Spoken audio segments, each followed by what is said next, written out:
Class 9th के जिस topic को है ना, आज हम लोग उसमें देखेंगे कि गति चैप्टर को हम लोगों ने आगे बढ़ाया था और हम लोगों ने जाना था कि गति 5 प्रकार के होते हैं। कितने प्रकार के होते हैं? 5 प्रकार के होते हैं। और उस गति में हम लोगों ने विस्थापन के बारे में भी पढ़ लिया था, है ना।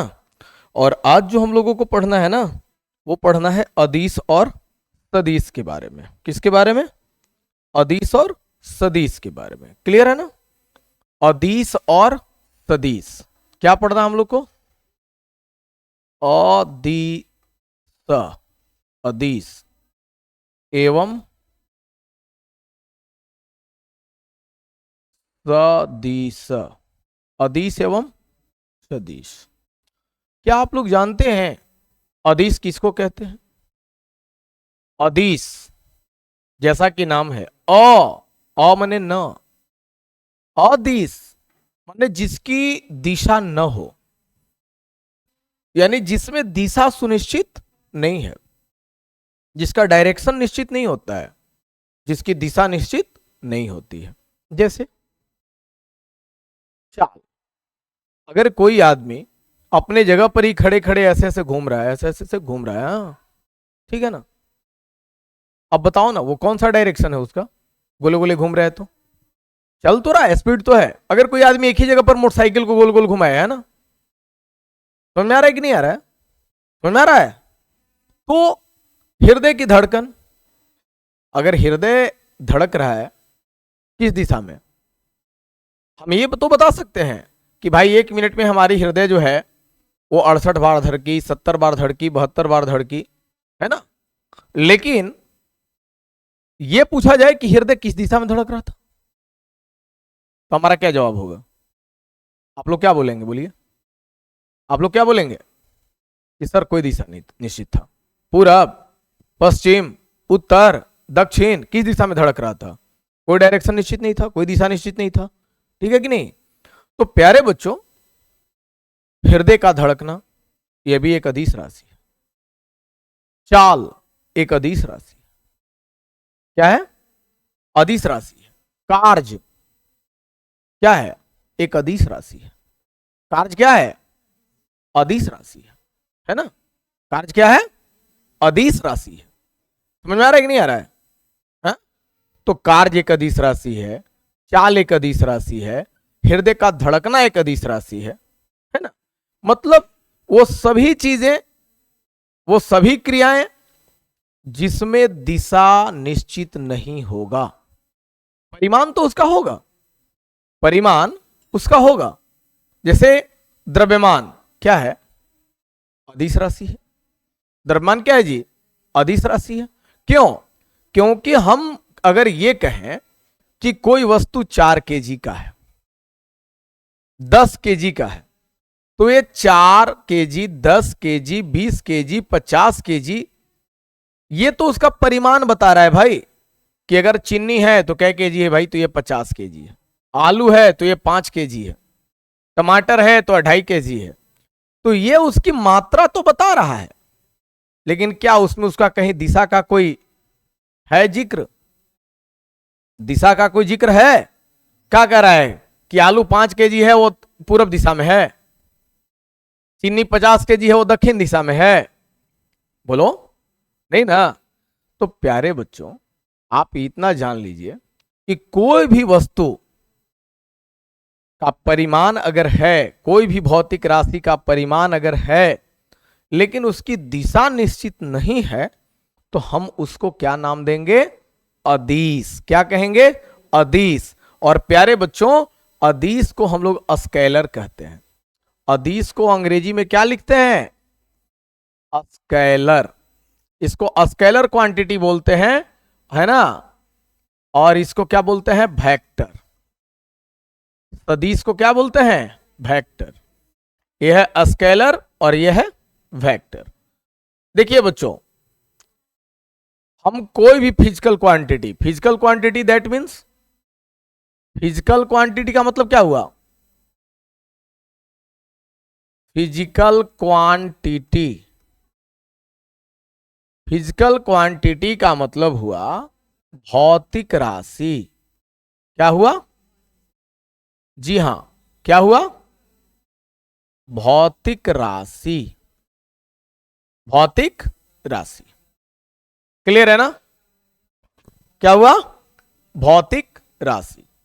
डियर, एक बात आप जान लीजिए, तो भौतिक राशि ही हमारा दो प्रकार का है, एक है सदिश, एक है अदिश, है ना? एक है स्केलर, एक है वेक्टर, है ना? तो अभी हम लोग चर्चा कर रहे हैं अपने इस स्केलर के बारे में कि हमारा स्केलर क्वांटिटी क्या है। तो जो पहला है आपका स्केलर क्वांटिटी, भौतिक राशि, हमारे दो खंडों में बटा हुआ है। पहला क्या है? स्केलर है। पहला क्या है? स्केलर क्वांटिटी है। Scalar quantity. अदिश राशि है। क्या है जी? अदिश राशि। क्या है? अदिश राशि। दूसरा क्या है जी? Vector quantity. Vector, VECTOR, vector quantity. Vector quantity ये है सदिश राशि। सदिश राशि, ठीक है? क्लियर है हम लोग को? तो scalar quantity, vector quantity. Dear, एक बात तो समझना होगा हम लोगों को कि आखिर स्केलर क्वांटिटी की परिभाषा हम लोग कैसे देंगे? स्केलर क्वांटिटी की परिभाषा कैसे देंगे?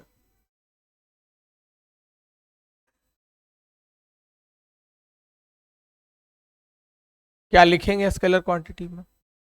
हम ये कहेंगे कि जिस भौतिक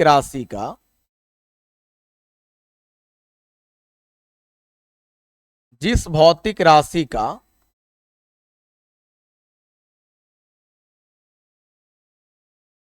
केवल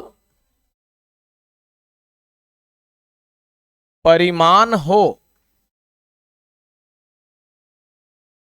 केवल परिमाण हो, दिशा निश्चित न हो, दिशा निश्चित न हो, क्या कहलाएगा? अदिश राशि कहलाता है।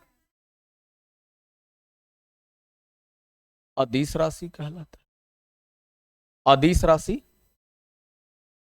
कहलाता है। अदिश राशि कहलाता है। जैसे, जैसे बच्चों हमने क्या दिया था? मान लो हृदय की धड़कन को ले लो, हृदय की धड़कन ले लो, कार्य ले लो, चाल ले लो, है ना? चाल हो गया। उसके बाद हमने कहा था द्रव्यमान ले लो, आदि कर दो, आदि कर दो। डियर, ये सभी जो राशियां हैं ना, ये सब क्या है? अदिश राशि के उदाहरण है। आप दूसरे को समझो।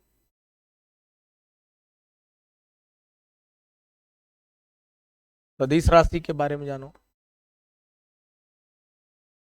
तो जस्ट इसमें क्या होगा? हमने क्या कहा था कि सदिश राशि में परिमाण और दिशा दोनों होगा, दोनों निश्चित होगा। तो जिस भौतिक राशि का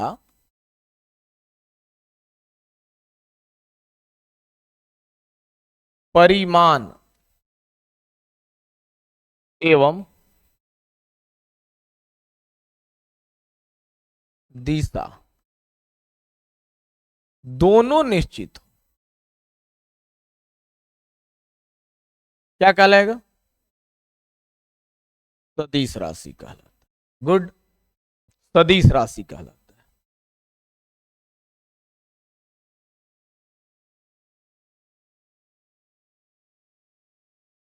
ठीक है ना बच्चों? जैसे, जैसे क्या होगा? बोलो। बल हो गया, वेग हो गया, त्वरण हो गया, है ना? विस्थापन हो गया,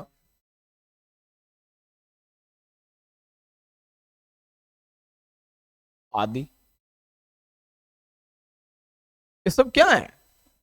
सदिश है। जैसे देखिए, अगर किसी ठेला को धकेलना है तो आप जब ठेला को धकेलोगे ना, चाहे जितना बल लगा के धकेलो, तो ठेला किसी निश्चित दिशा में आगे बढ़ेगा। चाहे वो पूरब जाएगा, पश्चिम जाएगा, जिस दिशा में आप उस पर बल लगाओगे ना, वो उस दिशा में जाएगा। तो उसकी दिशा निश्चित है। अगर हम ठेला पूरब की ओर धकेल रहे हैं तो ऐसा नहीं है कि ठेला उत्तर की ओर जाएगा, ठेला दक्षिण की ओर जाएगा, या किस ओर जाएगा मुझे पता ही नहीं है। आप सबको मालूम है कि अगर हम ठेला को पूरब में धकेल रहे हैं तो ठेला पूरब दिशा में ही जाएगा। कितना बल लगाया हमने, 2 न्यूटन लगाया कि 5 न्यूटन लगाया कि 10 न्यूटन लगाया, तो हमारा बल का परिमाण भी निश्चित होगा कि हमने ठेला पर कितना बल लगाया, और हमारी दिशा भी निश्चित होगी कि ठेला किस दिशा में गया। क्लियर है ना सभी बच्चों को? कोई दिक्कत है? नहीं ना? तो प्यारे बच्चों, इसी तरह से चाहे ठेला का धकेलना हो, चाहे आपका साइकिल का चलाना हो, ऐसा तो नहीं है ना आप साइकिल पर पेंडल मारते हैं आगे की ओर, है ना, तो साइकिल आगे ही जाता है कि पीछे जाता है? आगे ही जाता है। अगर आप स्ट्रेट लाइन में चल रहे हैं, समतल सतह पर चल रहे हैं, तो ऐसा ही होगा। हाँ, पीछे कब जाएगा? आप पेंडल मार रहे हो और ढालू सतह पे चढ़ रहे हो, तो क्या होगा? पेंडल मार रहे हो, आगे साइकिल नहीं बढ़ेगी बल्कि पीछे क्यों खिसकना शुरू हो जाएगा। ठीक है कि नहीं? तो डियर, ऐसी सिचुएशन में क्या होगा?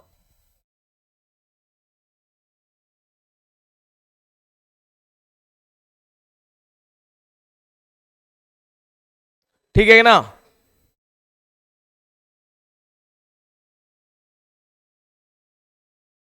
तो डियर, ऐसा ही है कि बल हो या वेग हो, वेग के साथ भी सिचुएशन है ना कि वस्तु गति कर रही है, तो कर रही है तो किस दिशा में कर रही है उसका दिशा निश्चित है। तो वेग भी एक सदिश राशि है, उसमें भी परिमाण और दिशा दोनों है। बल का भी हमने बता दिया कि उसका भी परिमाण और दिशा दोनों निश्चित है। त्वरण है तो यही बात है। जैसे आप मोटरसाइकिल चलाते हो ना, गाड़ी स्टार्ट किया, तुम पूर्व दिशा में चल रहे हो, गाड़ी का जो एक्सीलेटर देते हो तो ऐसा तो नहीं कि गाड़ी पश्चिम दिशा में चलने लगती है, उत्तर दिशा में चलने लगती है, दक्षिण दिशा में चलने लगती है, ऐसी बात तो नहीं होती है ना। तो त्वरण, आप जिस दिशा में बल लगाओगे त्वरण भी उसी दिशा में उत्पन्न होगी, है ना। जिस दिशा में बल लगाओगे ना, त्वरण उसी दिशा में उत्पन्न होगी। भैया जिस दिशा में बल लगाओगे वस्तु तो उसी दिशा में ना आगे बढ़ेगी। तो जितना तेजी से बल लगाओगे, जितना ज्यादा बल लगाओगे, उतना तेजी से वस्तु आगे जाएगी, है ना। तो किसी वस्तु में जो त्वरण है वो क्या है? वेग परिवर्तन की दर है? तो वेग में जो चेंजिंग आता है उसको हम लोग त्वरण कहते हैं। समय के साथ जो बदलाव आता है वेग में उसको हम लोग त्वरण कहते हैं। तो जब वेग परिवर्तन है तो वेग जब सदिश है तो त्वरण भी सदिश है।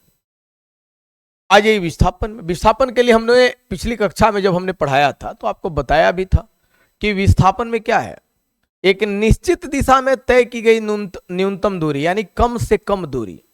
हमको जहां पहुंचना है और जहां से चलना है, हम चलेंगे वहीं से और जाएंगे वहीं पे, लेकिन उसके लिए हम लंबा दूरी न तय करके,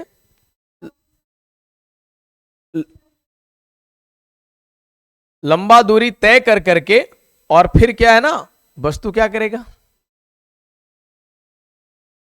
जब पहुंचेगा तो हम उसको विस्थापन कहेंगे? नहीं, हमको उसी दूरी से चलना है और उसी जगह तक पहुंचना है। अगर कम से कम दूरी तय करके और एक निश्चित दिशा में चल के अगर हम पहुंचे तो वो हमारा विस्थापन है। तो विस्थापन में भी आप देख रहे हैं कि परिमाण और दिशा दोनों है, बल में भी है, वेग में भी है, त्वरण में भी है ना। क्लियर है कंसेप्ट? तो ये सभी हमारे क्या है? सदिश राशि है। क्या है? सदिश राशि है। यानी स्पष्ट हो गया कि सदिश उसी को कहेंगे जिसमें परिमाण भी हो और दिशा भी हो। जिसमें परिमाण केवल हो, दिशा नहीं हो, तो वो सदिश नहीं है, वो अदिश है। और जिसमें परिमाण और दिशा दोनों है तो वो क्या है? सदिश है। जैसे कोई आदमी कहा भाई हम गोह से चल रहे हैं, हम गया जा रहे हैं, क्लियर हो गया भाई कि गोह से गया किस दिशा में है, पूरब दिशा में है। तो व्यक्ति जब अगर गोह से गया जा रहा है तो क्लियर हो गया कि वो पूरब दिशा में जा रहा है। गोह से गया की दूरी भी 40 किलोमीटर है, तो यह भी क्लियर हो गया कि भाई वो 40 किलोमीटर की दूरी तय करेगा। तो परिमाण भी निश्चित हो गया और दिशा भी निश्चित हो गया। क्लियर है ना? तो इसको हम क्या कहेंगे? अदिश। क्या कहेंगे? सदिश। गुड। तो जिसमें परिमाण और दिशा दोनों निश्चित हो जाए वो सदिश है, लेकिन जिसमें केवल परिमाण हो दिशा निश्चित नहीं हो वो क्या है? अदिश है। कंसेप्ट क्लियर है ना आप बच्चों का? कोई दिक्कत? No doubts? चलिए, तो हम लोग इसी तरीके से सदिश और अदिश के जो बारे में आज हम लोगों ने जाना है प्यारे बच्चों। अब सवाल उठता है कि हम सदिश का निरूपण कैसे करते हैं। तो देखो बेटा, सदिश का निरूपण हम एक तीर चिन्ह से करते हैं। कैसे करते हैं?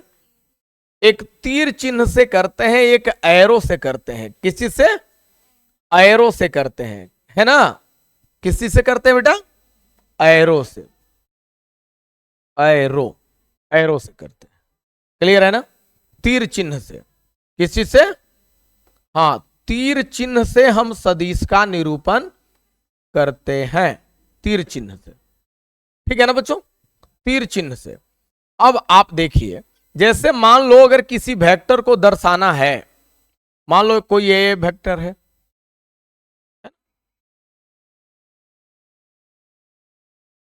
ये इसका परिणामी हो जाएगा, ये ओरिजिन हो जाएगा। मान लो अगर ये वेक्टर ए है, अभी हमने बताया कि तीर चिन्ह से निरूपित करते हैं। ये वेक्टर बी है ना? और इसका रिजल्टेंट हम लोग को फाउंड करना है, तो यहां क्या हो जाएगा? रिजल्टेंट वेक्टर आर बराबर vector A plus vector B हो। क्लियर है ना कंसेप्ट? क्लियर है कि नहीं है? कोई दिक्कत है? नहीं ना? अगर इसका परिमाण निकालना है तो डियर याद रखना, परिमाण निकालने के लिए मैग्नीट्यूड ऑफ आर के लिए वेक्टर आर बराबर सूत्र क्या होगा सो जान लीजिए आप लोग। Under root modulus of vector A का square modulus of vector B का square plus 2 into modulus of vector A into modulus of vector B into cos theta. ठीक है ना? अब क्या होगा? अगर हम मॉडुलस हटा देते हैं बेटा तो हम इसको डायरेक्ट लिखते हैं ए स्क्वायर, इसको डायरेक्ट लिखते हैं बी स्क्वायर, इसको लिखेंगे 2ab कॉस थीटा। आप नोट कर लेंगे ये रिजल्टेंट वेक्टर आर का परिमाण है, यानी परिणामी सदिश का मान है। किसका मान है? परिणामी सदिश का। हां, परिणामी सदिश का परिमाण माने मैग्नीट्यूड ऑफ रिजल्टेंट वेक्टर। अंग्रेजी में अगर इसको लिखे तो क्या लिखेंगे बेटा? मैग्नीट्यूड ऑफ रिजल्टेंट वेक्टर, परिणामी सदिश का परिमाण। ठीक है ना? क्लियर है कंसेप्ट? आप इस सूत्र को याद कर लेंगे। वेक्टर चिन्ह को तीर से निरूपित करते हैं, आप जान गए। ये मेन फॉर्मूला है, आप लोग इसको याद रखेंगे, है ना? समझ में आ रहा है कि नहीं आ रहा है? हाँ, इस पर कई न्यूमेरिकल्स हम लोग तैयार करते हैं, इस पर कई न्यूमेरिकल्स बनाते हैं हम लोग। आगे की कक्षाओं में हम लोग पढ़ेंगे उसके बारे में।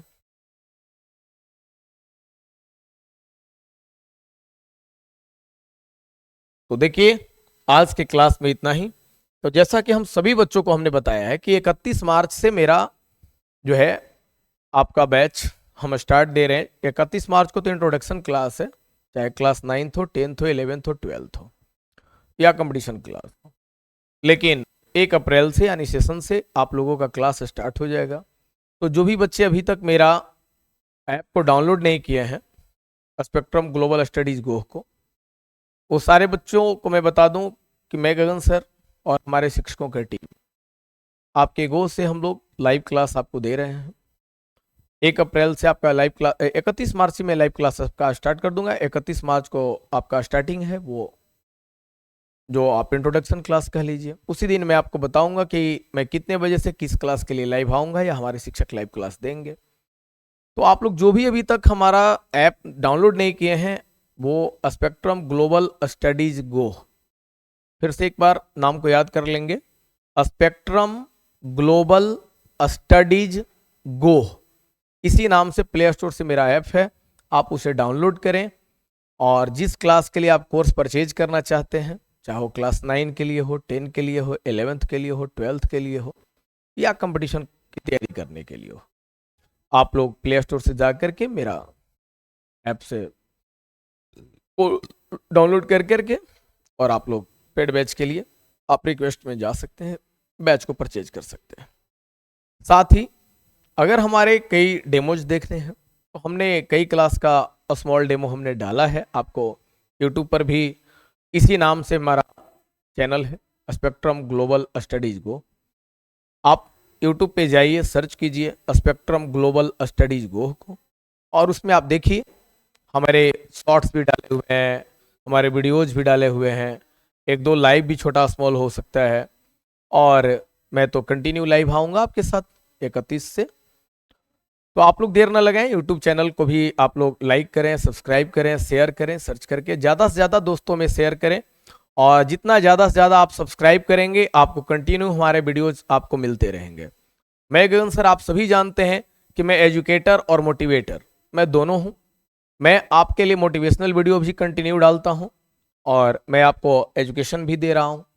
जैसा कि आप सभी को पता है कि मेरा टीचिंग का जो एक्सपीरियंस है मैथ और फिजिक्स पढ़ाने का, वो 25 ईयर एक्सपीरियंस है। तो अब तक जो कि मैं ऑफलाइन क्लास देता था, लेकिन बदलते ज़माने ने इंसान की ज़रूरतों को बदल देता है।